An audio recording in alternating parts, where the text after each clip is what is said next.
Ya Ali Madad. Otherwise, Rai Abu Ali Missionary, wise number 794.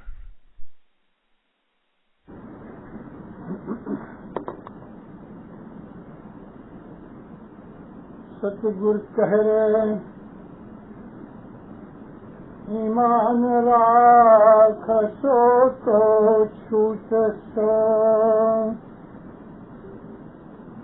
گر کہتے ہیں پکارے اے ساتھی دسوند جے جو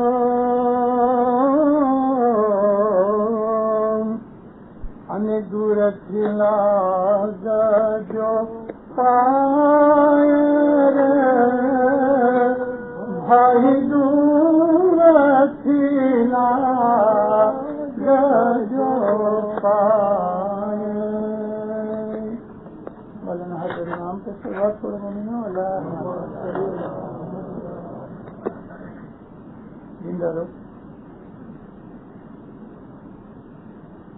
اللہ تعالیٰ کے نبی نے فرمایا کہ خدا تعالیٰ کی سب سے بڑی نعمت اگر کوئی ہے تو وہ ایمان ہے.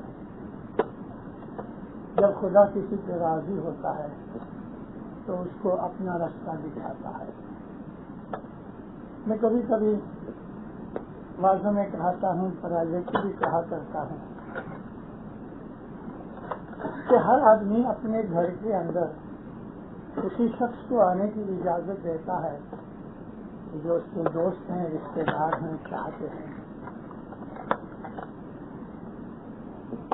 دشمن کو اپنے گھر آنے کی آدمی اجازت نہیں دیتا.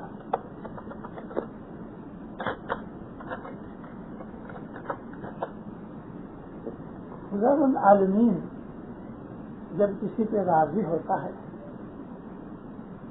تو اس کو اپنے گھر کا راستہ بتاتا ہے. اس کے دل کے اندر اس بات کی خواہش پیدا کرتا ہے کہ وہ خدا کے گھر پہ جائے. سب سے بڑی اور اعلیٰ درجے کی جو نعمت ہے تو وہ خدا کے اوپر اعتقاد ہے، یعنی خدا ہے اس بات کا ایمان رکھا جائے. اب یہ ایمان جو خدا ہے اس کو ہم اپنی لائف میں کس طرح سے ڈالیں؟ ہم کو پیاس لگی، ہم نے پانی تو رکھ لیا اپنے سامنے، لیکن پینا چاہیے. تو خدا تعالیٰ نے اس کا راستہ بتایا کہ تم نے اگر میرے اوپر اعتقاد رکھا، ایمان رکھا، تو اس کو عمل کس طرح سے کرو. اس کے لیے سیکریفائس کی بات آئی. اب دنیا کے کوئی بھی مذہب کی ذکر ہو تو آپ کو اس میں بعض ایسی چیزیں ملیں گی کہ جو ہر مذہب میں کامن ہے. اس میں ایک تو یہ کہ خدا کے اوپر اعتقاد. میرا مطلب مذہب سے ان آسمانی دینوں اور مذہبوں کا ذکر کرتا ہوں کہ جو خدا کے نبی لے کے آئے. میں ان مذہبوں کو مذہب نہیں مانتا کہ جو لوگوں نے پیدا کیے. مثال کے طور پہ آپ ہی کے اس ملک کے اندر 2-4 مہینے پہلے کوئی ایک رجنیش کر کے پیدا ہوا، اس نے اتنی ملکت اکٹھی کی اور نکلا کیا، انجام کیا آیا. اس طرح سے دنیا میں بہت سے ایسے دھرم پیدا ہو جاتے ہیں، ملاؤں میں، مولویوں میں، رشیوں ملیوں میں، اور بعض ہماری جماعت میں بھی ایسے لوگ پیدا ہو جاتے ہیں. بہت برس پہلے کی بات کرتا ہوں، امام سلطان محمد شاہ صلی اللہ علیہ کا زمانہ تھا. ایک بھگت صاحب شاہ کو جلدی سو جا رہے، صبح سے بات کھانے میں آ رہے. 9-10 بجے نہا دھو کے کپڑے پہن کے وہ باہر نکلے. کام دھندا کچھ نہیں تھا. گھروں میں جا رہے ہیں، اماں، بہن، بیٹا، یعنی مدد، آؤ آؤ بھگت صاحب آؤ. اس کو بٹھا گئے، چائے پلا گئے. ناشتہ کھلا رہے ہیں. پھر بولے دیکھو نا فاطمہ بھائی، میرے کو مولا رات کو آئے سپنے میں اور مجھے کہا کہ فاطمہ بھائی کو کہنا تمہارے اوپر کوئی تکلیف آنے والی ہے. عورتوں کا دل تو آپ کو معلوم ہے، اور وہ بھی 50 برس پہلے کی عورتیں ڈر جانے کی چاہیے. بھگت صاحب کیا ہونے والا ہے یہ مت پوچھو. لیکن بھگت صاحب کیا کرو، تم ایسا کرو تھوڑی سی قربانی کرو، تم ایک بکرے کی قربانی کرو. لیکن بھگت صاحب بکرا کا سیلا اس کا بندوبست میں کر دوں گا. اچھا 2-5-10 روپے جو کچھ بھی سودا ہو جا رہے ہیں دال شیشے میں اور جا رہے ہیں. اب یہ بھگت کا کام ہی یہی تھا.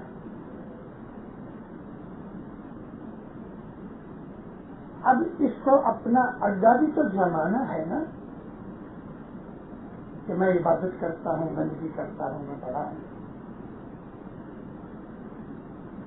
یہ کیا کرے؟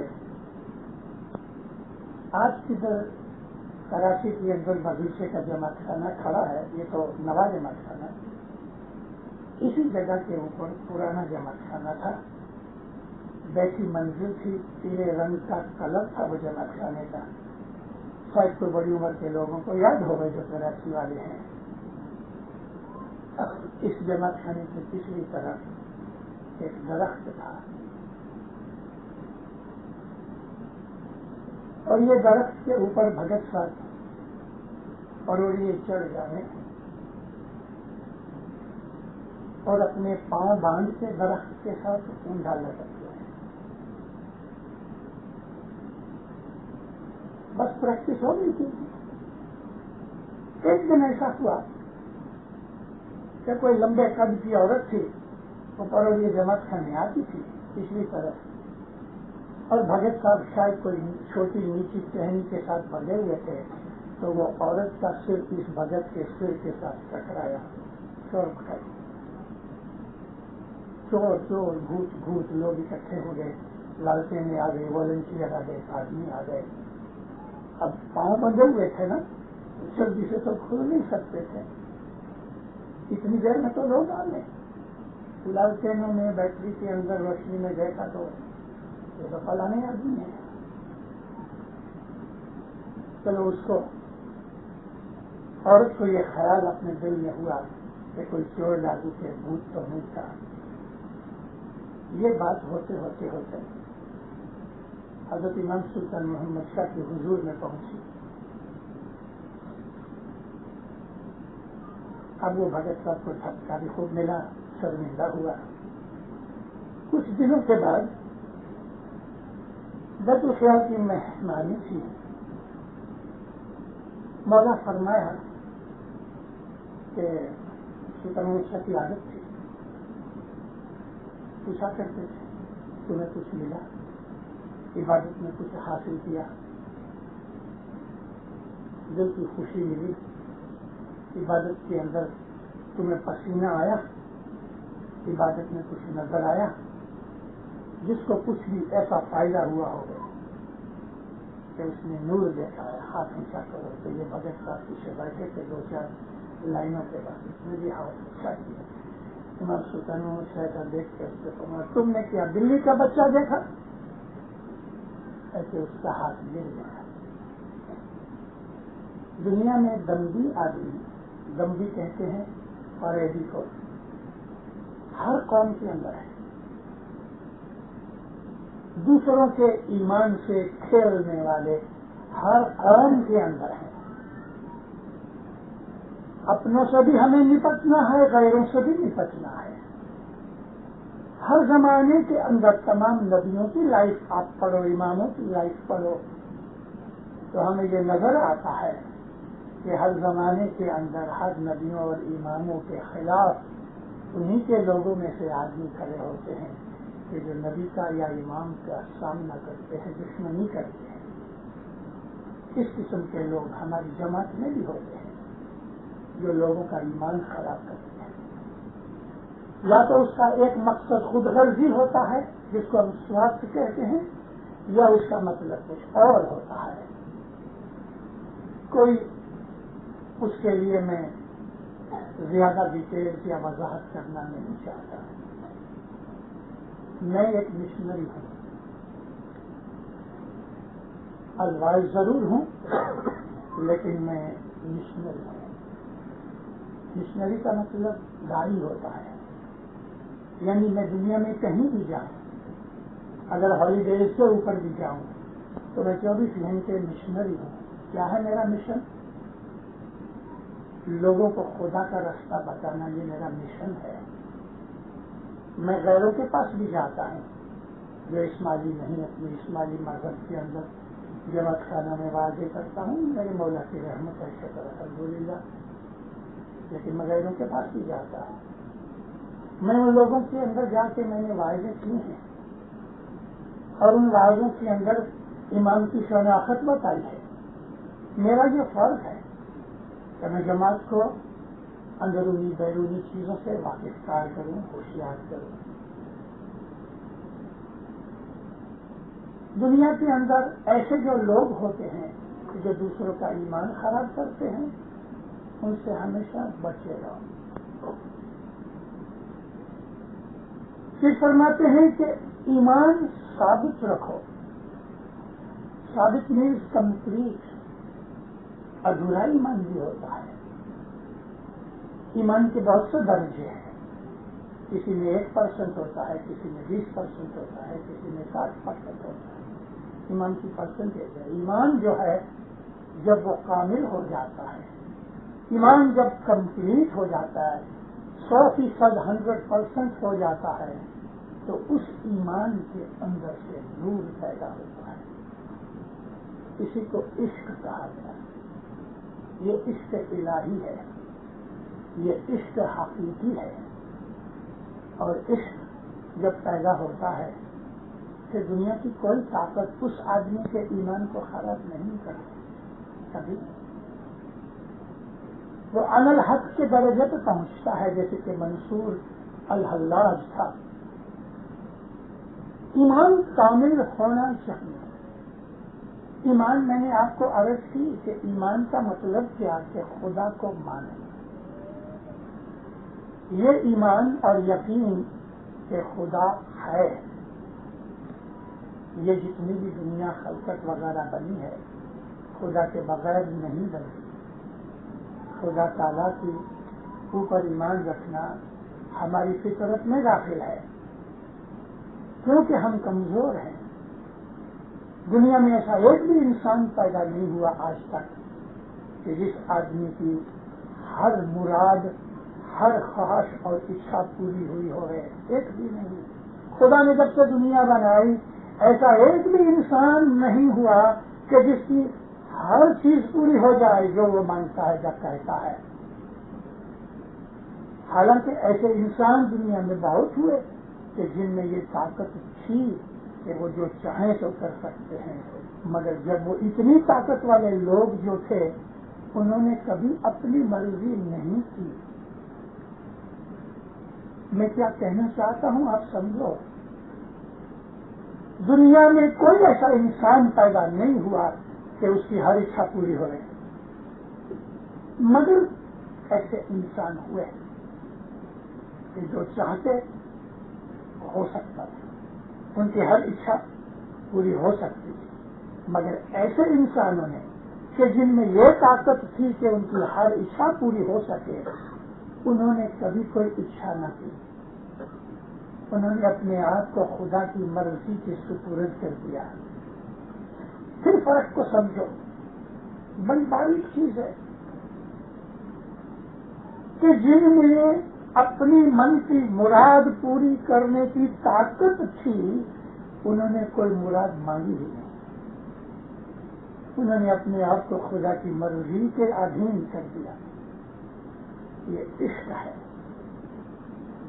وہ اپنی مرضی سے کچھ نہیں کرنا چاہتے، اس کی مرضی چاہتے ہیں جو ان کا محبوب بن جاتا ہے.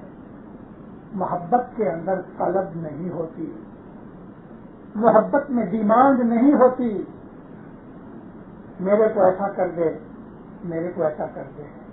ہم تو خدا تعالیٰ کو دن رات آرڈر کرتے رہتے ہیں، دیکھ مجھے پیسہ چاہیے، یا مولا میری اولاد اچھی کر دے، یا مولا مجھے تندرستی دے، یا مولا یہ بینک مینیجر ہے نا اس کے دماغ پہ بیٹھ کے مجھے ادھار دے دے، یا مولا میرے بنگلے بنا دے۔ ہم تو ہر وقت مولا کو ایک نوکر کی طرح بھگاتے رہتے ہیں،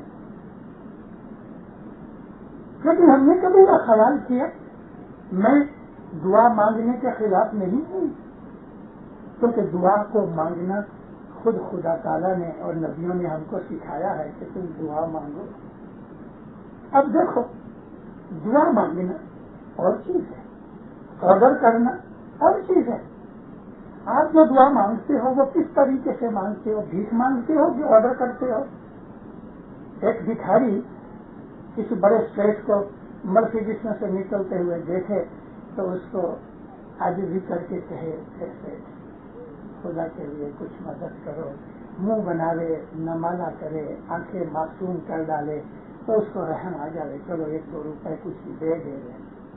لیکن ایسے فقیر بھی ہوتے ہیں، ایسے 5 روپیہ کر۔ تو ہم کون سی قسم کے ہیں؟ ہماری دعا کا طریقہ کیا ہے؟ آرڈر کرنا ہے کہ یا ہم خدا تعالیٰ کے پاس بھیک مانگتے ہیں؟ ایک بڑے بزرگ تھے، یہ بڑے بزرگ ہیں،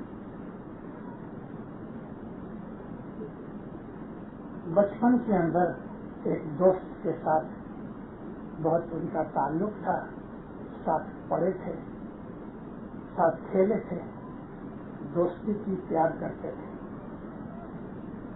جوان ہوئے تو یہ جو بزرگ تھے ان کو مذہب لگ گیا اور وہ آدمی پیسے والا بن گیا، بیپاری بن گیا، بہت دولت کمائی۔ بہت برسوں کے بعد یہ جو بزرگ تھے ان کی عبادت کے، ان کی کرامات کے جو چرچے ہونے لگے تو پھیلتے پھیلتے یہ آدمی کے کان میں پہنچے، ارے یہ تو میرا بچپن کا دوست۔ اس کے دل میں بڑی خوشی ہوئی، بچپن کی چیزیں یاد آ گئی، سفر باندھا اور یہ شیخ مالدار یہ اپنے اس بزرگ کو ملنے گیا۔ دیکھا تو مٹی کی جھونپڑی تھی، پتوں کی چھت تھی، ارد گرد میں مٹی اڑتی تھی، کچھ چند درخت بھی تھے، لیکن لوگ بہت تھے ان کو ملنے کے لیے آئے تھے۔ یہ بھی لائن میں کھڑا ہوا،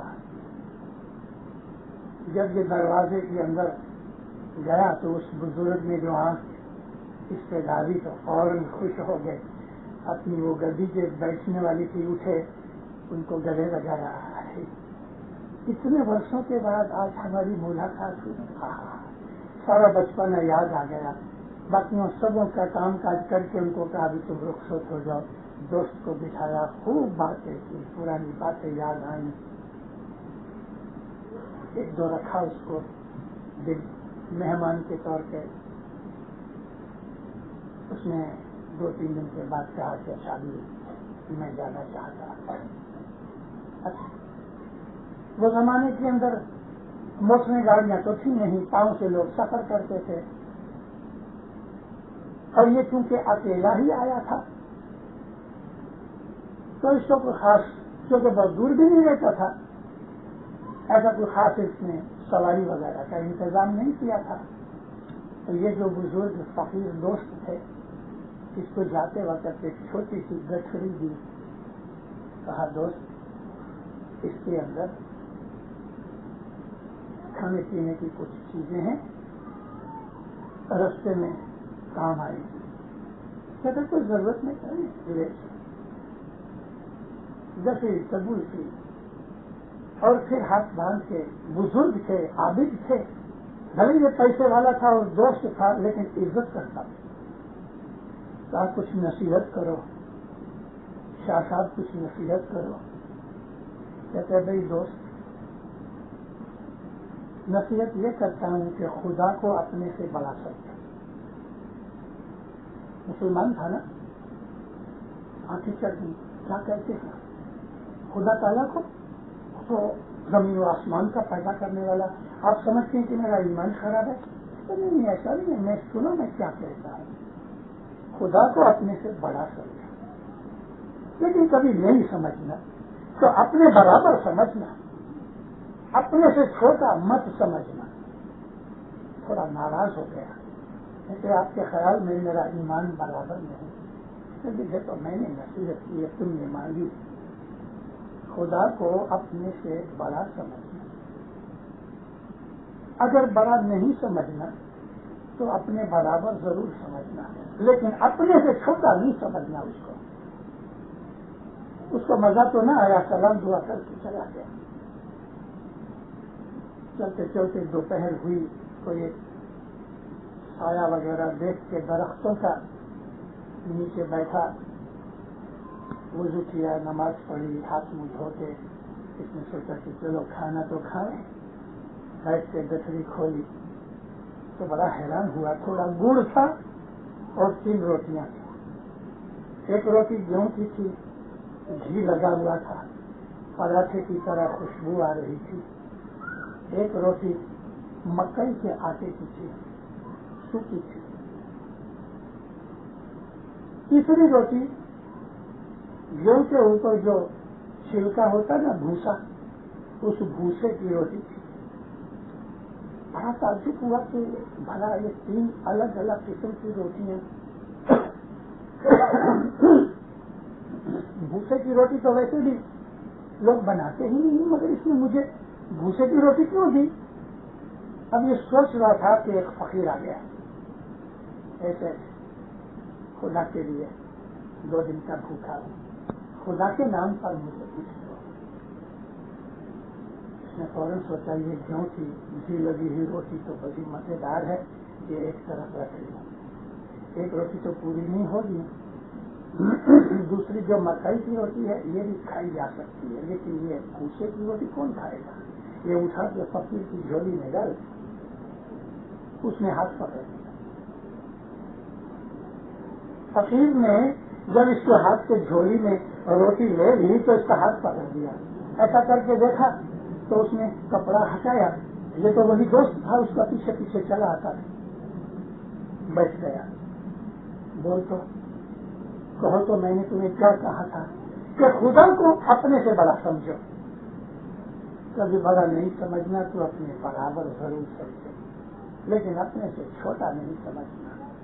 تم نے من میں خیال کیا یہ گھی والی روٹی تو بڑی مزیدار ہے, یہ اللہ کے نام پہ کیا کو دینا, اور یہ جو مکئی کی روٹی بھی کھانے جیسی ہے, تو تم چھلکے والی روٹی جو نہیں کھا سکتے ہیں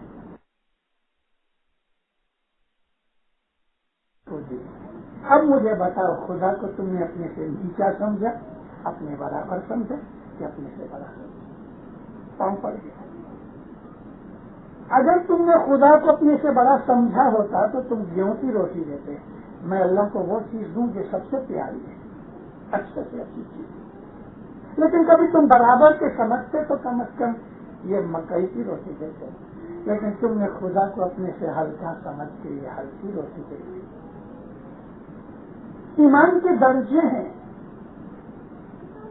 ایمان کے بہت درجے ہیں.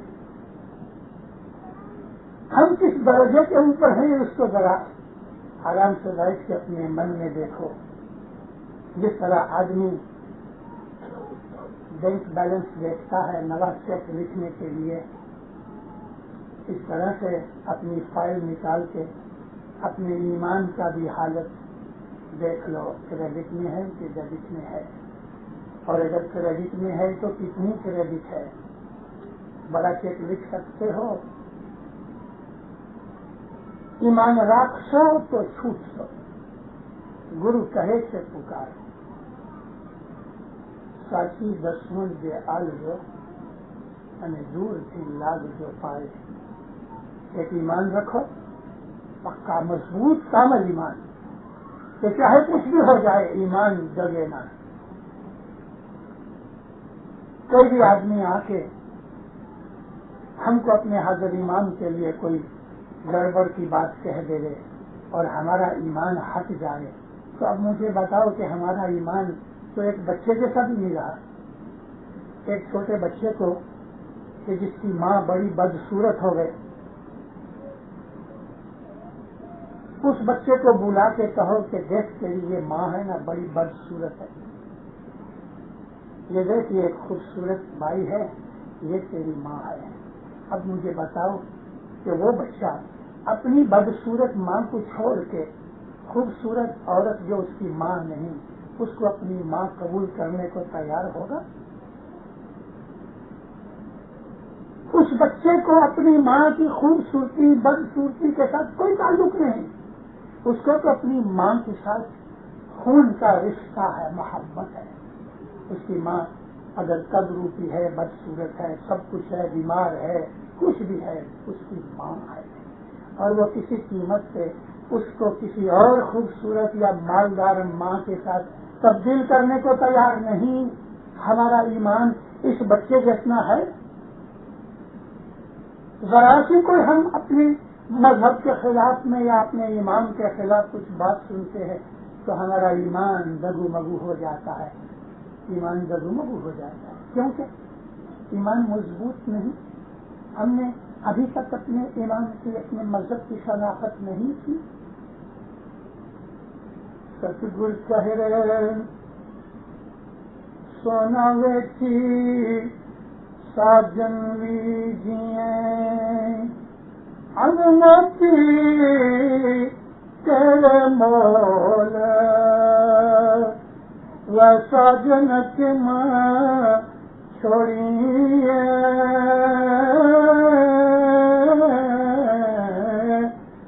بھائی لوگوں کے بول بھائی لوگوں کے بول. تمہارا جو مرشد ہے وہ ایسا ہے کہ سونا اگر تمہارے گھر میں ہے وہ کبھی تم نے قربان کیا اور مولا جیسا تم نے ساتھی ساجن ڈھونڈا، موتیوں کے توڑنے کے لائق تمہارا ساجن ہے، اس کو تم لوگوں کے بول مارنے سے مینے مارنے سے چھوڑ دو گے؟ کوئی بھی غیر قوم کا آدمی آ کے تمہارے پاس اس قسم کی باتیں کر جائے بس ہمارا ایمان ہل جائے. ہمارا ایمان مضبوط ہونا چاہیے. ہم اسماعیلی مذہب کے طریقے کے اندر اپنے دودھ پیتے بچے کو ہم ایمان سکھاتے ہیں. ہماری جماعت میں ایسی مائیں ہیں کہ جب وہ پریگننٹ ہوتی ہیں تو وہ دعا پڑھتے وقت پیٹ کے اس بچے کی دعا کی نیت بھی کرتی ہے. بچہ جو پیٹ میں ہے اس میں جیو آ گیا ہے تو کہتی ہیں یا مولا میں یہ دعا پڑھتی ہوں اس میں میرا بچہ بھی ساتھ شامل ہے، تو اس کو بھی دعا پڑھنے کا لابھ ملتا ہے، ثواب ملتا ہے. نیاز پیتی ہیں تو اپنے اس پیٹ کے بچے کی نیت ساتھ کرتی ہیں. ہر مذہب کے کام میں اس بچے کا جو شامل حال ہو جانا ہوتا ہے تو اس کی روح کو اس تمام نیکی اور عبادت کا ثواب ملتا رہتا ہے. بچہ جو پیٹ میں ہے وہ ماں کے خیالات سے واقف ہے. ماں کا دماغ اور بچے کا دماغ بندھا ہوا ہے، وائر ہے، اندر کمیونیکیشن جاری ہے. اگر ماں غمگین ہو جاتی ہے تو بچہ غمگین ہو جاتا ہے، اگر ماں خوشی ہے تو بچہ بھی خوشی ہے. اور اگر ماں اپنے بچے سے باتیں کر رہی ہے تو وہ سنتا ہے اور اس کے برین میں ریکارڈ ہوتا ہے، اگرچہ وہ بول نہیں سکتا، جواب نہیں دیتا. مگر ایسی دنیا کی ہستیاں بھی ہیں کہ جو ماں کے پیٹ میں بولتے ہیں. حضرت مریم علیہ السلام جب عیسیٰ علیہ السلام ان کے پیٹ میں تھے تو فرماتی ہیں کہ یہ مولود یہ بچہ میرے سے باتیں کرتا ہے. اسی طرح سے ہمارے پاک رسول اللہ کی جو ماں تھی حضرت آمینہ، ان کی بھی حدیث ہے کہ محمد جب میرے پیٹ میں تھے تو فرشتوں کو میں دیکھتی تھی اور محمد میرے سے باتیں کرتے تھے.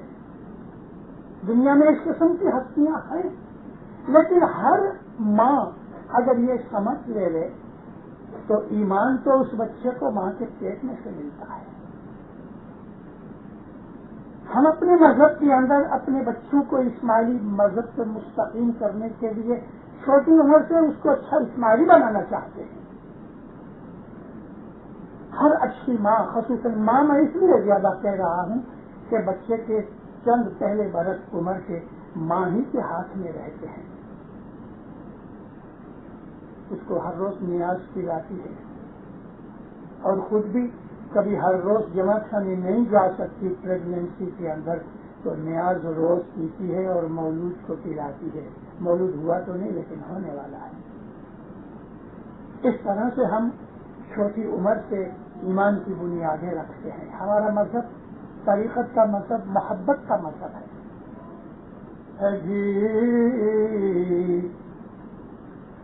بال پنانی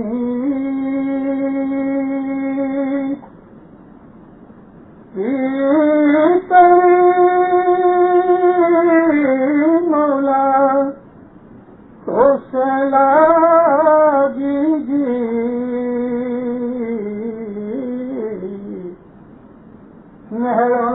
گو شہنور در سے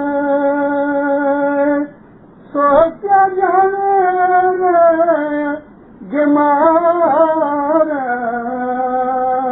مٹھا سا سمرومت رونا. چھوٹی عمر سے مجھے تیرے سے محبت ہے یادی. اسماعیلی مذہب محبت کا مذہب ہے. بال پنانی پوری طریقے تو سے لاگی محبت لاگی تیرے سے اور الفت بن گئی ہے تیرے دروازے کے ساتھ. اب سر کٹے کے رہے میں تو تجھے چھوڑ نہیں سکتا. جو بیمار ہیں، جو جاہل ہیں، جو نہیں سمجھتے، ان کو کیا پتہ لگے کہ محبت کیا چیز ہے. حضرت امام سلطان محمد صلی اللہ علیہ نے فرمایا، وہ لوگ تھے ہمارے پہلے اماموں کے زمانے کے اندر، ایسے لوگ تھے کہ مذہب کی خاطر گردن کٹوا دیتے تھے اور اس معمولی طرح کٹواتے تھے جنہیں پگڑی اتر گئی. مطلب کیا کہ ڈرتے نہیں تھے بلکہ مرنے کے لیے خوشی ہوتے تھے. پگڑی اتر گئی، اس طرح سے گردن اڑ گئی. مذہب یہ رستہ، روحانی رستہ ان کے لیے ہے جو اس روحانی رستے کے لیے قربانی کر سکتے ہیں. اور قربانی کاہے کی ہوتی ہے؟ ہمارے بد خیالوں کی قربانی، دنیا کی محبت اور خیالوں کی، دنیاوی ذکر بندی کی، میاں بیوی کی، بچوں کی، عزت آبرو کی، تندرستی کی، مال دولت کی، یہ سب جو دنیا کے جنجال ہیں، اس کی ہی تو قربانی ہم کو دینے کی بات ہے نا. رسول اکرم صلی اللہ علیہ وسلم کے زمانے کے اندر ایک دفعہ لڑائی ہو رہی تھی. یہ لڑائی احد کی لڑائی تھی. مدینے کے باہر تقریباً 3 میل کے اوپر احد کا پہاڑ ہے اور پہاڑ کے پیچھے مدینہ ہے. جب احد کی لڑائی ہوئی تو رسول اکرم نے پہلے اپنے صحابیوں کو کہا کہ یہ لڑائی مدینے میں رہ کے لڑو، شہر کے اندر رہ کے لڑو. تو اصحابوں نے منع کیا کہ یا نبی، گھر وغیرہ ٹوٹ پھوٹ جائیں گے، بیوی بچے ڈر جائیں گے، یہ جو لڑائی ہے باہر میدان میں نکل کے لڑی جائے. حضور نے سمجھایا لیکن صحابہ سمجھے نہیں. اچھا چلو باہر چلو. باہر نکلے تو یہ جو احد کا پہاڑ ہے اس کو اپنی پیٹھ کے پیچھے رکھ کے فرنٹ کے اندر اس طرح تمبو بنائے گئے کہ سامنے سے دشمن آوے اور لڑا جائے اور پیٹھ پر یہ پہاڑ رہے اور مدینہ اس کے پیچھے رہے اس کی حفاظت کے لیے. اب اس پہاڑ میں ایک درہ تھا، درہ کہتے ہیں پاس تھا. اس درے کے اوپر رسول پاک نے ایک آدمی کو جو اچھا مضبوط طاقت والا تھا، لڑنے والا تھا، اس کو 50 آدمی دے کے فرمایا یہ درے کے اوپر بیٹھ جاؤ کہ اس طرف سے کوئی نہ آئے، مطلب کہ پیچھے سے دشمن حملہ نہ کرے۔ بھلے حضور نے فرمایا دیکھ کچھ بھی ہو جائے، لڑائی جیتی جائے یا ہاری جائے، میں جب تک پرسنلی تجھ کو نہ کہوں کہ تم آ جاؤ، تم درے کی جگہ چھوڑنا مت۔ بھلے سرکار یہ 50 تیر اندازوں کو تیر کمان کے ساتھ لے کے درے کی حفاظت میں بیٹھ گیا۔ رسول اکرم نے پھر ایک آدمی بھیجے، اس کو تلقین کی کہ دیکھ کچھ بھی ہو جائے، میں جب تک نہ بلاؤں تب تک درہ چھوڑنا مت۔ نبی کریم کو تو پتا تھا، اس لیے اس کو اچھا پکا مضبوط کر دیا۔ لڑائی شروع ہوئی اور مسلمانوں نے لڑائی جیت لی۔ کافر جو آئے تھے مکہ سے بھاگنے لگے۔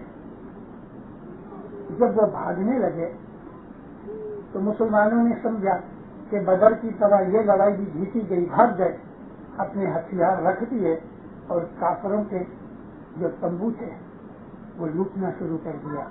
سامان اندر ہوتا ہے نا، لوٹنا شروع کر دیا۔ ابو سفیان نے دیکھا، ابو سفیان کافروں کا کمانڈر تھا۔ ابو سفیان نے دیکھا کہ مسلمان تو اب لوٹنے میں پڑے ہیں، کسی کے ہاتھ میں تلوار نہیں رہی۔ اس نے خالد بن ولید کو، اس وقت تک خالد بن ولید اسلام کے دشمنوں میں تھے، خالد بن ولید کو کہا کہ تم اس پہاڑ کے پیچھے سے حملہ کر۔ اس نے دیکھ لیا دور سے کہ وہ آدمی کے جو درے کی حفاظت کر رہا ہے اس کے آدمی بھی بھاگ چھوٹے، کیونکہ لالچ بڑی بری بلا ہے۔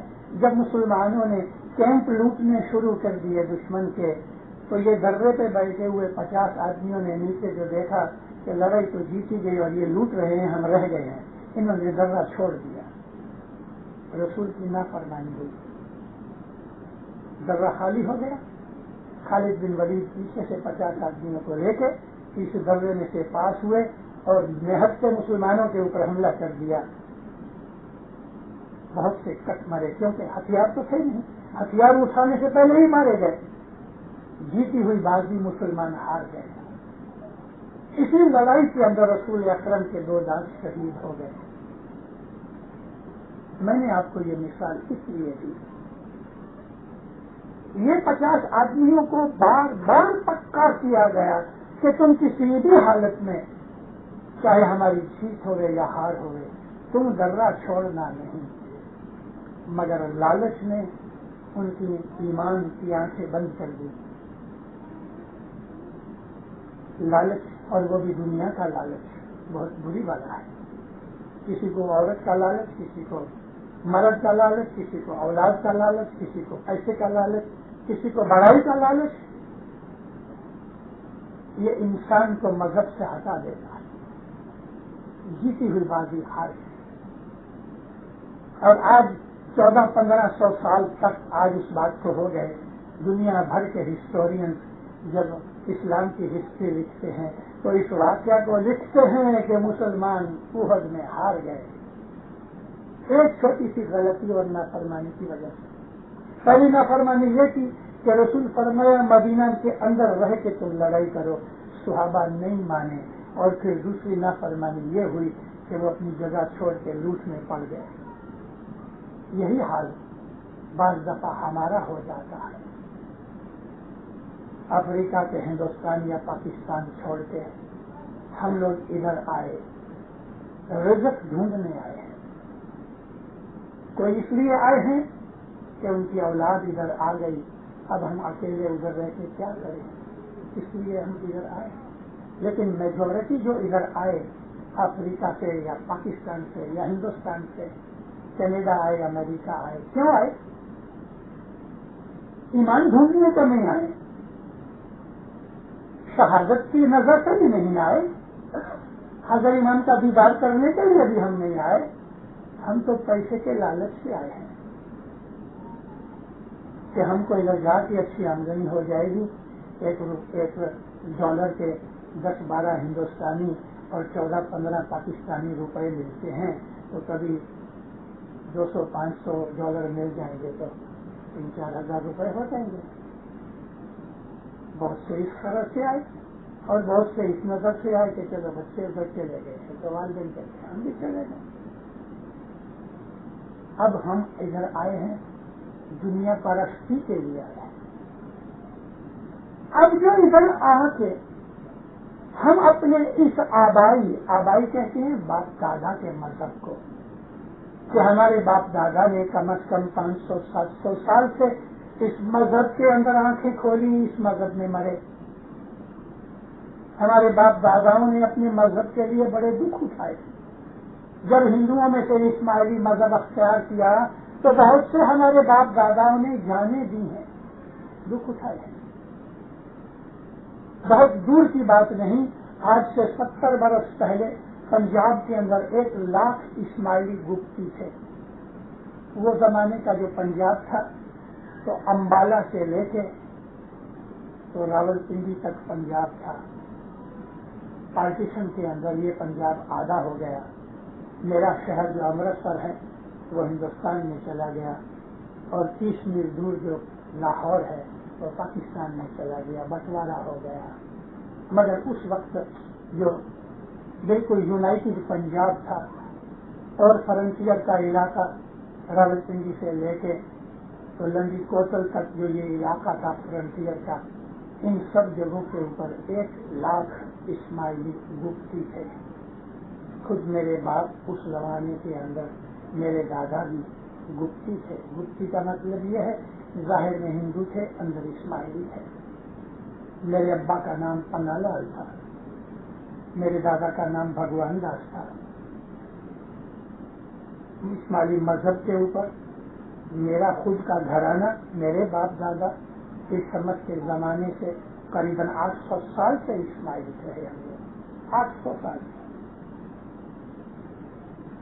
چھپ چھپ کے اسماعیلی مذہب پالتے تھے، لوگوں کو پتہ نہیں لگتا تھا۔ جماعت خانہ ہم آپس میں کہتے تھے جماعت خانے چلو، لیکن جب ہم ہندوؤں کے پڑوس میں سے نکل کے جاتے تھے تو ہم ان کو کہتے تھے کہ ہم دھرم شالہ جاتے ہیں۔ اس چھپی ریت سے 800 برس پنجاب کے اسماعیلیوں نے اسماعیلی دین کو اپنے سینے کے ساتھ لگا کے رکھا۔ امام سلطان محمد شاہ نے 1918 کے اندر رات کو 12 بجے پنجاب فرنٹیئر کے 8 آدمیوں کو اپنے بنگلے بلایا پونا میں، فرمایا رات کو 12 بجے آنا۔ پنجاب کے یہ بزرگ جن میں خود میرے ابا شامل تھے رات کو 12 بجے اروڑا پیلس میں گئے۔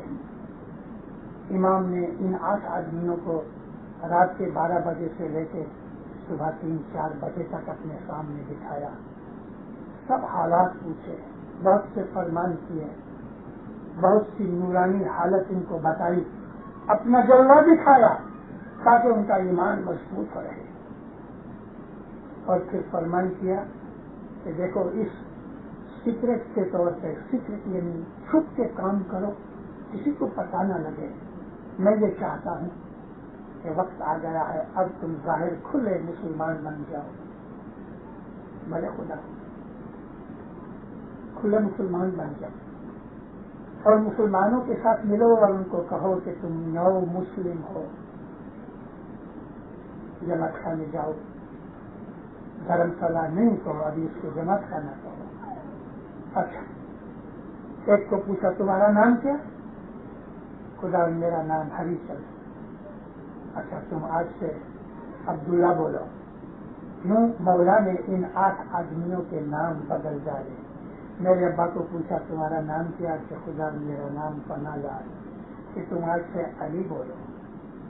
تمہارے ابا کا نام کیا؟ کہ خدا بھگوان داس، لیکن اس کا نام عزیز رکھو، علی۔ میں ابو علی، علی بھائی عزیز، نام بدلے سکتے۔ ان کو ہدایتیں کی کہ اپنی جماعت میں جا کے سب فیملیوں میں سے جو ایک مضبوط آدمی ہے اس کو بلا کے میرا یہ فرمائش سناؤ۔ ایک تاریخ طے کی گئی اور اس ایک تاریخ کو امبالہ سے لے کے لنڈی کوتل تک 40,000 اسماعیلی ظاہر ہوئے۔ یوں کہو کہ 40,000 ہندو مسلمان ہو گئے۔ آغا خان نے 40,000 مسلمان بنائے ایک دن، سب جگہ جہاں جہاں یہ اسماعیلی تھے۔ لاکھ میں سے کتنے آئے؟ 40,000، اور باقی 60,000 رہ گئے۔ دھرم شالہ آتے تھے، یعنی جماعت خانے آتے تھے، وہ 60,000 بھی روز آتے تھے، گھر سے نہ بھی لے کے آتے تھے، 10 منٹ بھی دیتے تھے، اپنے آپ کو ایمان کا غلام سمجھتے تھے۔ گھروں میں ایمان کی تصویریں رکھی ہوئی تھی کرشن کی تصویروں کے ساتھ، لیکن لوک لاج سمجھے، لوگوں کے شرم، کٹمب قبیلے کی شرم کہ ہم مسلمان ہو جائیں گے۔ یہ 60,000 آدمی فرمان برداری نہ کر سکے۔ میرے ابا کہتے ہیں کہ جب امام نے ہم کو جانے کے لیے حکم فرمایا کہ اچھا ابھی تم اپنی اپنی جگہ جاؤ، تو فرمایا دیکھو تم 8 آدمی پونا کے ریلوے اسٹیشن کے سامنے مغل کی ریسٹورینٹ ہے، وہاں جاؤ اور وہاں جا کے تم گائے کا گوشت کھاؤ۔ میرے ابا کہتے ہیں ہماری سب کے ہوائیاں اڑ گئی، زندگی میں کبھی گائے کا گوشت کھانا تو ایک طرف، کبھی ہم نے اس کا خیال بھی نہ کیا تھا، لیکن امام کا فرمان گائے کا گوشت کھاؤ۔ بڑے خدا سے یہ 8 کے 8 آدمی پونا ریلوے اسٹیشن کے سامنے ریسٹورینٹ میں رات کو 4 بجے گئے، اور رات کو 4 بجے تازہ گوشت اور قیمہ ملتا ہے۔ ایک بوٹی منہ میں ڈالی لیکن حالت سے اترتی نہیں تھی، مگر حکم تھا اس لیے آنکھ بند کر کے چبائے بغیر اتر گیا۔ امام کا جو حکم ہوتا ہے اس میں بڑے بھید ہوتے ہیں۔ میں نے جو بات کہنی تھی وہ اب کہتا ہوں، جب تک میں آپ کو پچھلی حالت نہ بیان کروں آپ سمجھ نہیں سکتے تھے، اس لیے یہ ہسٹری بیان کر کے اب میں آپ کو کہتا ہوں کہ ہم لوگ جو 1 لاکھ گپتی اسماعیلی پنجاب میں تھے، ان سب کے گھر کہاں تھے؟ ہندو محلے میں، ہندوؤں کے محلے میں رہتے تھے، ہمارے ذاتی مکانات تھے۔ اب جو میں اپنی فیملی کی بات کہتا ہوں، اور یہی حالت باقی تمام ان اسماعیلیوں کا ہوا۔ ہمارا مکان ہندوؤں کے لگتے یعنی لوکیلٹی میں تھا، سب ہندو تھے ایک ہی۔ جب ہم مسجد میں گئے اور وہاں جا کے کلمہ پڑھا اور ہم مسلمان ہوئے تو مسلمانوں نے ہمارے جلوس نکالے، پیپروں کے اندر باتیں آئیں، تو ایسی پڑوسیوں کو پتہ لگا کہ ہم ملیچ ہو گئے، یعنی مسلمان ہو گئے، کھانا پینا بند ہو گیا، چیزیں بیچنے والے ہمارے گھر پہ لانے نہ دینے، ہم کنویں سے پانی لیتے تھے، پانی بند ہو گیا، ہم باہر نکلے تو عورتیں گھر کا گند اور خاص طور پہ اپنے چھوٹے بچوں کا گوں کاغذ میں لپیٹ کے ہمارے اوپر پھینکا کرتی تھی، پتھر پھینکے تھے، اسماعیلی زخمی ہوئے۔ اب کریں کہ اپنی ملکیت کے مکان چھوڑ کے جانے بھی کدھر؟ کسی جگہ 1 برس، کسی جگہ 2 برس، کسی جگہ 3 برس پنجاب کے اسماعیلیوں نے اس طرح پتھر کھائے ہیں، لہو لہان ہوئے ہیں، گوموت ان کے اوپر پھینکا گیا، پانی بند کیا گیا، کھانے پینے کی چیزیں بند کر دی گئی۔ وہ حیران کیا کہ بات چھوٹا، لیکن ان کا ایمان ڈگو مگو نہ ہوا۔ 60,000 جو رہ گئے وہ رہ گئے۔ آج بھی ہندوستانی پنجاب کی سائڈ میں آج بھی سینکڑوں گپتی اسماعیلی ہیں۔ میں کبھی کبھی جایا کرتا ہوں اور ان کو تانے میں دیتا ہوں۔ وہ تو مر گئے جو اس زمانے کے لوگ تھے، اب ان کی اولاد ہے تو اولاد تو ابھی بگڑ گئی، کمزور ہو گئی، ان کو پتہ بھی نہیں لگا، لیکن میں بہت برسوں سے ادھر جایا کرتا ہوں۔ کئی افسوس بھی کرتے تھے. تو میں نے یہ بات اس لیے کہی کہ مذہب کے لیے پتھر کھائے، دکھ اٹھائے، پانی بند ہو گیا، کھانا بند ہو گیا، کیا ہوا؟ مذہب کے لیے تو کیا جاتا ہے. سونا بیچی ساجن لیجیے. سونے کا مطلب یہ ہے ہماری دولت. موتی کے مول یعنی ہمارا ایمان، ہمارے وچار خیال، وہ بھی ہم نے اپنے مولا کے پاؤں میں رکھ دیے ہیں کہ دنیا کی دولت، ہمارے خیال، مال، جان، آل اولاد، سب کچھ ہم نے امام زمان کے قدموں میں رکھ کے اس امام کو ہم نے قبول کیا ہے. تو یہ امام لوگوں کے کہنے سے ہم چھوڑ دیں؟ کوئی ایک مولوی ہماری دکان پہ آوے، یا ایک پنڈت ہمارے پاس آوے، یا ایک کرسچن پادری ہمارے پاس آ کے اور وہ کہے تمہارا آغا خان تو ایسا اور ہمارا ایمان خراب. 1963 میں میں یورپ گھومتا تھا. میں نے جانے سے پہلے ایمان کے حضور میں عرض بھیجی تھی کہ خداوند کبھی تو منظور کرے تو مجھے کوئی تھوڑی ملاقات چاہیے. چلو تھوڑے ٹائم کے بعد مجھے اور میری عورت کو مولا نے ملاقات بخشی اور پھر مجھ کو فرمان کیا کہ تم اپنی وائف کو واپس بھیج دے دار السلام اور تم تھوڑا ٹائم یورپ میں اور خاص طور پہ لندن میں گزارو. تو میں 1 مہینہ لندن ٹھہرا، پھر میں مولا کے پاس آیا. مولا اب میں واپس جاؤں، جلدی کیا ہے، تھوڑا اور ٹھہرو. تو ہر مہینے ملنے جاتا تھا، ہر مہینے مجھے واپس بھیج دے. میں نے 5.5 مہینے لندن میں گزارے اور میں نے وہاں کلاسز شروع کی. اسٹوڈینٹس کو ہر سنڈے صبح بیت الخیال کی بندگی ہو جائے، دعا پڑھ رہے ہیں تو اسٹوڈینٹس کو بٹھا کے ان کے ساتھ میں باتیں کروں.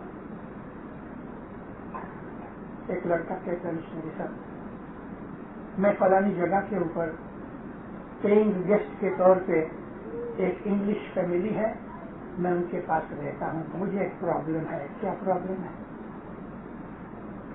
پرابلم یہ ہے کہ ہر سنڈے کو ان کے گھر میں ایک پادری آتا ہے اور جب اس پادری کو یہ پتہ لگ گیا کہ میں اسماعیلی ہوں اور مسلمان ہوں، کیونکہ میں نے ان لوگوں کو کہا ہے کہ مجھے سور کا گوشت نہیں چاہیے، تو وہ بڑے تنگ ہوتے ہیں میرے لیے. آلو وغیرہ تھوڑے پوٹیٹوز بوائل کر کے مجھے دے دیتے ہیں، کھانے پینے کی مجھے تکلیف دیتے ہیں، لیکن میں مجبور ہوں، یہ سستا بہت ہے، میری کالج وہیں ہے، میں کہیں اور جا بھی نہیں سکتا اور میں اس کو افورڈ نہیں کر سکتا، اس لیے بیٹھا ہوں. چلو کھانا خوراک کی تو کوئی بات نہیں مشنری باپا، لیکن وہ جو پادری ہے نا وہ ہر سنڈے مجھے ملتا ہے اور مجھے مولا اور نبی کے ورود میں باتیں سناتا ہے. اب یہ وہ زمانہ تھا 63 کا کہ تھوڑے دن پہلے ہی حضرت امام سلطان حضرت امام شاہ کریم صلی اللہ علیہ کی ایک بڑی پکچر لائف میگزین جو نکلتا ہے امریکہ سے، اس زمانے کے اندر بڑی سائز تھی، سینٹرل فوٹو تھی، بیچ ہے اور بیچ کے اوپر مولانا حضرت امام سوئے ہوئے ہیں، کاسٹیوم پہنا ہے سوئمنگ، اور انوچکا نام کی ایک لڑکی 17-18 سال کی تھی، وہ ایک بہت بڑے آئل میگنیٹ کی لڑکی تھی اور امام زمان اس کے ساتھ گھوما کرتے تھے. اس نے بھی سوئمنگ سوٹ پہنا ہے اور وہ بیٹھی ہے اور امام زمان نے اپنا سر اس کی گود میں رکھا ہوا ہے. یہ فوٹو آئی، وہ پادری یہ فوٹو لے کے آیا، دیکھ یہ تو بتا ہی نا. کہتا مشنری صاحب میں تو پسینے پسینے ہو گیا، میں ادھر جانا نہیں چاہتا. میں بولا اچھا کیا تم نے میرے سے بات کی، اس میں کیا ہوا؟ ارے ارے ارے اس میں کیا کو ڈرتے ہو؟ نیکسٹ سنڈے کو جب ایک پادری آئے تو پادری کو پوچھنا، کہنا کہ عیسیٰ علیہ السلام کسی ویشیا کے گھر میں گئے تھے؟ مشنری صاحب سچ بات ہے، وہ پادری مجھے مارے گا تو نہیں؟ میں بولا تو فکر مت کر، اور کبھی مارے گا تو بھی کیا ہوا، تم یہ بات ضرور کہنا کہ عیسیٰ نبی جیسس پروسٹیٹیوٹ کے گھر گئے تھے. وہ چپ ہو جائے گا